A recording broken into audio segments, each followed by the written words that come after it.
নমস্কার বন্ধুরা, বিস্কুট যদি এইরকমভাবে ঘরেই তৈরি করে নিতে পারেন তাহলে আর দোকান থেকে কেন বিস্কুট কিনে আনবেন।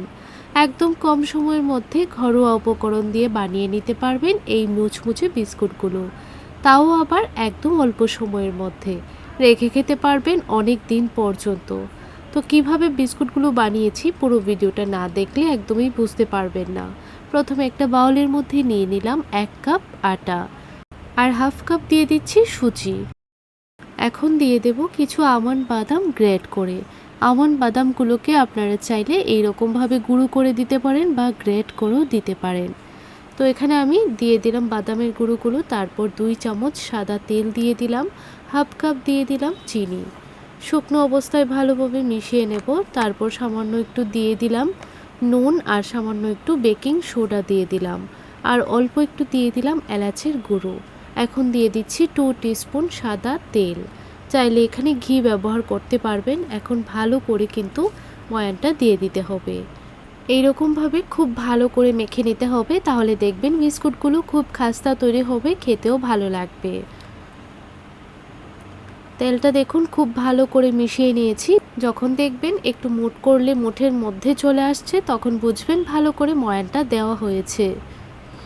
ঠিক এইরকমভাবে যখন দেখবেন এরকম দলা দলা পেকে যাচ্ছে তখন বুঝবেন ভালো করে ময়ানটা দেওয়া হয়েছে।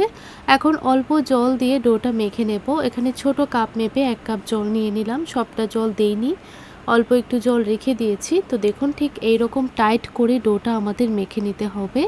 এখন এই ডোটাকে আমি কিচেন স্টেপের উপর নিয়ে নেব। কিচেন স্টেপের উপর নিয়ে নেব আর তার আগে দেখিয়ে দিচ্ছি দেখুন কতটুকু জল রয়েছে আরও। তো কিচেন স্টেপের উপর নিয়ে হালকা একটু চ্যাপটা করে দিয়েছি, তারপর বেলনি দিয়ে একটু মোটা করে বেলে নিচ্ছি। বেশি পাতলা করবেন না, একটু মোটা করে এটাকে বেলে নিতে হবে। এইভাবে বেলে নিলে কিন্তু আপনারা অনেকগুলো বিস্কুট একসঙ্গে তৈরি করে নিতে পারবেন। আর এইভাবে কিছু তিল উপরে দিয়ে দেবেন, তাহলে দেখবেন এগুলো খেতে আরও বেশি ভালো লাগবে আর বিস্কুটগুলো দেখতেও কিন্তু খুব সুন্দর লাগবে। হালকা একটু এইভাবে বেলে দেবেন, তাহলে তিলগুলো খুব সুন্দরভাবে বিস্কুটের গায়ে লেগে যাবে।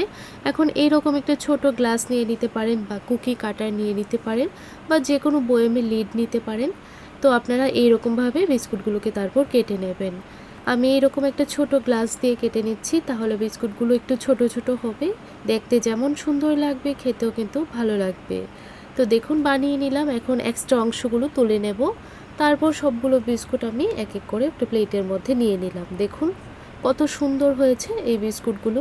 তো এগুলোকে ফ্রাই করার জন্য একটা নিয়ে নেব কড়াই। কড়াইয়ের মধ্যে পরিমাণ মতো সাদা তেল হালকা গরম করে নিয়েছি। আপনারা চাইলে মাইক্রো ওভেনের মধ্যে বেক করতে পারেন এগুলোকে, কিন্তু খুব তাড়াতাড়ি যদি বিস্কুটগুলো বানিয়ে খেতে চান তাহলে এইভাবে ফ্রাই করে নিতে পারেন। একদম অল্প তেলের মধ্যেই এগুলো ভাজা হয়ে যাবে। তো কিছু বিস্কুট দিয়ে দিলাম, কিছুক্ষণ পর উল্টিয়ে দিচ্ছি। দেখুন বিস্কুটগুলো কিন্তু একটু ফুলে উঠেছে আর ভেতরটাতে খুব সুন্দরভাবে কিন্তু ফ্লাফিও হয়েছে। তো এইভাবে উল্টিয়ে পাল্টিয়ে দুটো সাইড ভালো করে ভেজে নেব যতক্ষণ না পর্যন্ত এরকম একটা গোল্ডেন কালার চলে আসছে। কত সুন্দর একটা কালার চলে এসেছে দেখুন, দেখতে কিন্তু একদম দোকানের মতোই মনে হচ্ছে। তো এত সুন্দর যদি বিস্কুট ঘরেই তৈরি করে নিতে পারেন তাহলে কেনই বা বিস্কুট বাইরে থেকে কিনে আনবেন। একদম টাকা নষ্ট না করে ঘরেই তৈরি করে নিতে পারবেন এই সুস্বাদু বিস্কুটগুলো। দেখবেন বাচ্চা থেকে বড় সবাই খেতে পছন্দ করবে। তো বাকিগুলোকে একই রকমভাবে ভেজে নিলাম। দেখুন কত সুন্দর মিষ্টি একটা কালার চলে এসেছে। একটু ঠান্ডা হয়ে যাবার পর এগুলো কিন্তু একদম মুচমুচে হয়ে যাবে। তারপর একটা এয়ারটাইট বয়ামের মধ্যে রেখে দেবেন, দেখবেন অনেক দিন পর্যন্ত ভালো থাকবে। রেসিপিটি ভালো লাগলে লাইক শেয়ার সাবস্ক্রাইব করতে ভুলবেন না। তাহলে আজ এই পর্যন্তই, দেখা হচ্ছে পরের রেসিপিতে।